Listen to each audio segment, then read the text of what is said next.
Hello दोस्तों, मैं दुर्गेश कुमार। स्वागत है आपका अपने चैनल सिलेक्शन तक संघर्ष में।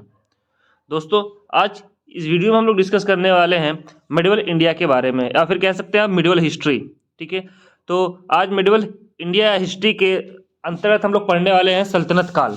ठीक है, तो अब देखिए सल्तनत काल कब से कब तक शुरू होता है दोस्तों। तो ये 1206 से लेके 1526 ईस्वी तक ये होता है।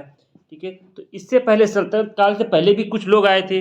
ठीक है, तो वो कौन कौन थे, जैसे कि मैं आपको एक शॉर्ट नोट बता दूं। जैसे कि मोहम्मद बिन काशिम आया था जिसने एक बार अटैक किया था इंडिया पे। फिर मोहम्मद गजनवी आया था जिसने 17 बार अटैक किया था। फिर उसके बाद आया मोहम्मद गौरी जो 5 बार इंडिया पे अटैक किया था। ठीक है दोस्तों, तो ये जो सल्तनत काल है ये उसी टाइम से चला आ रहा है धीरे धीरे। तो आइए, जो सल्तनत काल है, सल्तनत काल में क्या क्या टॉपिक है जो हम लोग पढ़ सकते हैं, आइए डिस्कस करते हैं। तो इतिहासकारों के अनुसार 1226 से 1526 ईस्वी तक भारत पर शासन करने वाले 5 वंश के सुल्तानों को सल्तनत काल को दिल्ली सल्तनत कहा जाता है। ठीक है दोस्तों, तो 5 ऐसे वंश थे जिन्होंने दिल्ली पर शासन किया था। दोस्तों, ये कौन कौन से वंश थे? गुलाम वंश था, खिलजी वंश, तुगलक वंश, सैयद वंश, लोधी वंश। दोस्तों, ये 5 वंश थे जिन्होंने दिल्ली सल्तनत पर राज किया था। आइए इनमें से एक को डिस्कस करते हैं और धीरे धीरे एक एक टॉपिक हम लोग डिस्कस करेंगे। पांचों वंश को हम डिस्कस करने वाले हैं, लेकिन पहला वंश हमारा जो है वो गुलाम वंश है दोस्तों। आइए डिस्कस करते हैं गुलाम वंश के बारे में। तो गुलाम वंश जो दोस्तों शुरू होता है वो 1206 से लेकर 1292 ईस्वी तक चलता है। और इसके बारे में अगर हम बात करें गुलाम वंश की, तो गुलाम वंश जो है वो मध्यकालीन भारत का एक राजवंश था दोस्तों। हमने जैसा आपको बताया मिडिवल इंडिया, ठीक है, उस टाइम का ये एक राजवंश था। इस वंश का पहला शासक दोस्तों कुतुबुद्दीन ऐबक था, जिसे मोहम्मद गौरी ने पृथ्वीराज चौहान को हराने के बाद नियुक्त किया था। ठीक है दोस्तों, इस वंश को इलवरी ममलूक तथा दास वंश के नाम से जाना जाता था। ठीक है, तो जो गुलाम वंश था दोस्तों उसको इलवरी ममलूक और दास वंश के नाम से भी जाना जाता था। दोस्तों, ये कीवर्ड्स पॉइंट है, एग्जाम पर्पज से आप नोट कर लीजिएगा। अब ममलूक नाम इतिहासकार हबीबुल्लाह द्वारा दिया गया है। ठीक है, किसके द्वारा ममलूक नाम दिया गया दोस्तों? हबीबुल्लाह द्वारा दिया गया, जो कि एक इतिहासकार है। ठीक है, अब गुलाम वंश के शासक इस प्रकार है, यानी कि गुलाम वंश में कौन कौन से शासक हुए उनको आइए एक एक करके डिस्कस करते हैं हम लोग इस वीडियो में। पहला दोस्तों हमारा कुतुबुद्दीन ऐबक।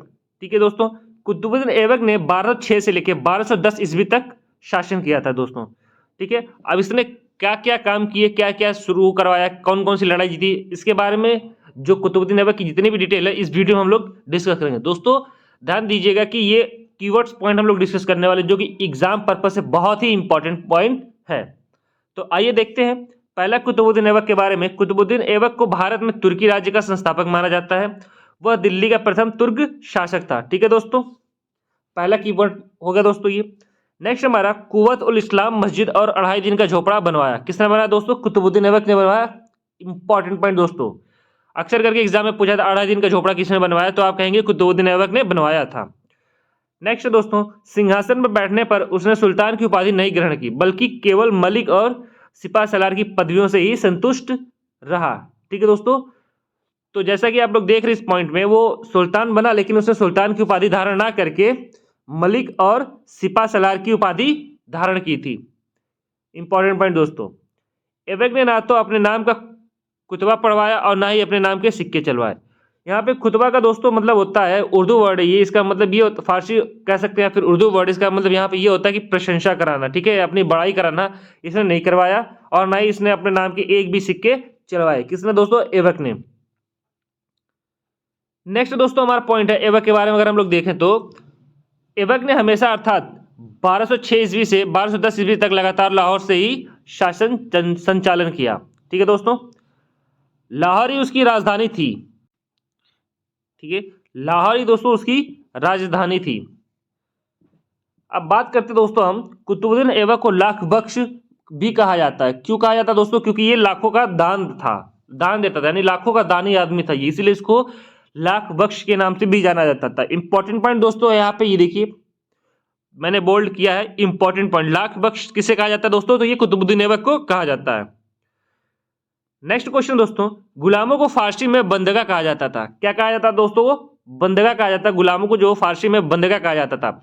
इन्हें सैनिक सेवा के लिए खरीदा जाता था। ठीक है दोस्तों, जो सैनिक हम उनके होते थे उनकी सेवा करने के लिए इनको खरीदा जाता था, और जो गुलाम होते थे उनको बंदगा कहा जाता था उस टाइम पीरियड में। नेक्स्ट क्वेश्चन हमारा है, कुतुबुद्दीन ऐबक मोहम्मद गौरी का गुलाम था। देखा दोस्तों, हमने जैसा कि आपको बताया कि कुतुबुद्दीन ऐबक जो वो किसका गुलाम था, मोहम्मद गौरी का गुलाम था, जिसने 5 बार आक्रमण किया। किसने किया दोस्तों, गौरी ने 5 बार आक्रमण किया भारत पर, ये उसी का गुलाम था कुतुबुद्दीन ऐबक। नेक्स्ट पॉइंट दोस्तों कुतुबुद्दीन ऐबक के बारे में हमारा, कुतुबुद्दीन ऐबक ने दिल्ली के प्रसिद्ध चिश्ती संत शेख कुतुबुद्दीन बख्तियार काकी की याद में कुतुब मीनार का निर्माण कराया। दोस्तों बहुत ही इंपॉर्टेंट पॉइंट दोस्तों ये है, बहुत ही इंपॉर्टेंट पॉइंट नोट कर सकते हैं आप लोग कि किसकी याद में कुतुब मीनार का निर्माण करवाया था कुतुबुद्दीन ऐबक ने दोस्तों, तो ये शेख कुतुबुद्दीन बख्तियार काकी की याद में इसका निर्माण कराया था। नेक्स्ट क्वेश्चन है दोस्तों हमारा, कुतुबुद्दीन ऐबक ने बाद में दिल्ली को अपनी राजधानी बनाया तथा दिल्ली सल्तनत की स्थापना की। ठीक है दोस्तों, बाद में दोस्तों इसने दिल्ली को अपनी राजधानी बनाया और दिल्ली सल्तनत की स्थापना की थी। किसने, कुतुबुद्दीन ऐबक ने। नेक्स्ट पॉइंट है दोस्तों हमारा, 1210 ईस्वी में लाहौर में चौगान पोलो खेलते समय घोड़े से गिरने के कारण कुतुबुद्दीन ऐबक की क्या हुई थी दोस्तों, मृत्यु हो गई थी। कब हुई थी दोस्तों, ये चौगान यानी कि पोलो खेलते समय इसकी मृत्यु हो गई थी। कुतुबुद्दीन ऐबक ने मोहम्मद गौरी की मृत्यु के बाद स्वयं को लाहौर में एक स्वतंत्र शासक घोषित किया तथा उसने अपनी राजधानी लाहौर बनाई। कहां बनाई दोस्तों, लाहौर बनाई दोस्तों। किसने बनाई दोस्तों, कुतुबुद्दीन ऐबक ने। ठीक है दोस्तों, ये थे इंपॉर्टेंट पॉइंट किससे रिलेटेड, कुतुबुद्दीन ऐबक से, जो कि सल्तनत काल से था। आइए उसके बाद नेक्स्ट वीडियो में हम लोग जो डिस्कस करने वाले हैं, कुतुबुद्दीन ऐबक के बाद कौन सा शासक आया, ठीक है, उसके बारे में हम लोग नेक्स्ट वीडियो में डिस्कस करने वाले हैं दोस्तों। एक एक करके एक एक शासक के बारे में डिस्कस करेंगे दोस्तों, बहुत ही इंपॉर्टेंट क्लास होगी आपकी ये। तो दोस्तों चैनल को लाइक और सब्सक्राइब करना बिल्कुल मत भूलिएगा, क्योंकि बहुत ही इंपॉर्टेंट टॉपिक हम लोग डिस्कस करने वाले हैं। आपको ऐसे टॉपिक तो हर जगह मिल जाएंगे दोस्तों, लेकिन पॉइंट टू पॉइंट हम लोग इस वीडियो में डिस्कस करने वाले, जो कि एक कह सकते हैं आप बहुत ही इंपॉर्टेंट क्लास होने वाली है आप लोगों के लिए। तो तब तक के लिए आप हमारे चैनल पर बने रहें। मिलते हैं हम आपसे अगली वीडियो में ऐसे ही इंपॉर्टेंट टॉपिक के साथ। तब तक के लिए नमस्कार।